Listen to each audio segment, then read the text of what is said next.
అడిలైడ్లో Australia India మధ్య జరుగుతున్న test series రెండో రోజు కాంట్రవర్సీకి తెరతీసింది. 58వ ఓవర్లో అశ్విన్ బౌలింగ్లో మిచెల్ మార్ష్ ప్యాడ్కి బాల్ టచ్ అయింది. ఎల్బీడబ్ల్యూ అని అశ్విన్ వెంటనే ఆన్ఫీల్డ్ ఎంపైర్కి అప్పీల్ చేశాడు. ఉత్సాహంగా ఉల్లాసంగా చదువు సాగాలి, గొప్ప గొప్ప ఉద్యోగాలు సాధించాలి. Vignan deemed to be university. కానీ నాట్అవుట్ అనే అంపైర్ తేల్చి చెప్పాడు.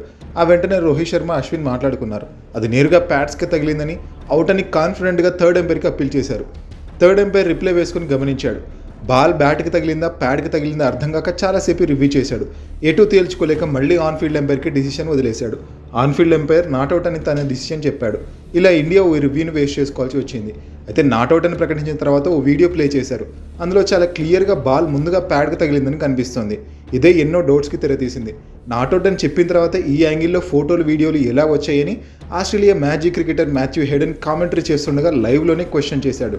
డిసిషన్ తీసుకున్న తర్వాత ఇలాంటి యాంగిల్స్ ఎందుకు బయటకు వస్తున్నాయో అర్థం కావడం లేదని ఆశ్చర్యం వ్యక్తం చేశాడు. బాల్ ట్రాకింగ్లో స్టంప్స్కి తాకేదని చాలా క్లియర్గా కనిపించింది. బట్ అంపైర్ డిసిషన్ మాత్రం వేరేలా ఉండడం ఇండియాని నిరాశపరిచింది. అప్పటి నుంచి సోషల్ మీడియాలో పెద్ద రచ్చ జరుగుతోంది. ఇది ఇండియా వర్సెస్ ఆస్ట్రేలియాగా లేదని, ఇండియా వర్సెస్ అంపైర్లా ఉందని నెటిజన్లు ఫైర్ అవుతున్నారు. ఆస్ట్రేలియన్స్ ఇలా చీటింగ్ చేయడం అలవాటే అని మండిపడుతున్నారు. సోషల్ మీడియాలో చీటింగ్ అనే హ్యాష్ ట్యాగ్ కూడా ట్రెండ్ అవుతోంది.